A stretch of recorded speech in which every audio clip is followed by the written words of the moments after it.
CNN fired you for speech they deemed anti-Semitic.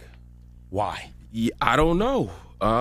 They still haven't told me that. They never told me it was anti-Semitic, and it wasn't anti-Semitic. Well, for people that don't know, what did you say that allegedly got you fired? We're gonna play the clip too. We have an opportunity to not just offer solidarity in words, but to commit to political action, local action, and international action that will give us what justice requires, and that is a free Palestine from the river to the sea. Yeah, I gave a speech at the United Nations. It wasn't like I had like a one-liner. It was a 22-minute speech where I laid out a criticism of the Israeli government. After you came from Palestine? After I came from Palestine. I got off the plane, went straight there. And after I gave that interview, there was some pushback. Some people were criticizing me. And then the next morning, I got a call from CNN. And they said that the speech was not in line with their values. I said, well, which part of the speech? Did y'all hear the whole speech? They didn't even tell me that. They didn't tell me, what part of the speech. They didn't tell me how much of the speech. They didn't. It's just the whole speech. So I said, cool. And that was kind of the end of that conversation. A lot of people focused on the last line of the speech where I said, free Palestine from the river to the sea.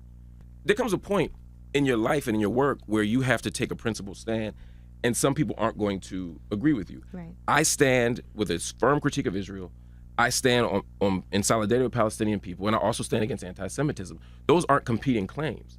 You know what I mean? You can love Jewish people and say that Jewish lives are not worth more than Palestinian lives, that Israeli lives are not worth more than Palestinian lives. And I can say also that everybody who criticizes Israel doesn't hate Jews, and I would hope that most don't. It's interesting because a lot of criticism will come from people who don't really know what's going on and have never been there. Right.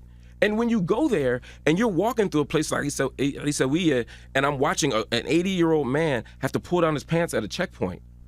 The lack of, when I'm watching children go through checkpoints, the ritual humiliation of being a child walking through checkpoints. When I'm watching women have to go through forests and bushes to go around checkpoints, 80 and 90-year-old women to sell vegetables in East Jerusalem, and then they get fined and they lose all their money. When I'm watching children getting beaten with nightsticks, when I'm watching stop and frisk on Via Dolorosa, the very walkway where Jesus occupied the 7 stations of the cross, when I'm watching that happen, and I'm also watching children being stopped and frisked, which is outside the tradition of any religion.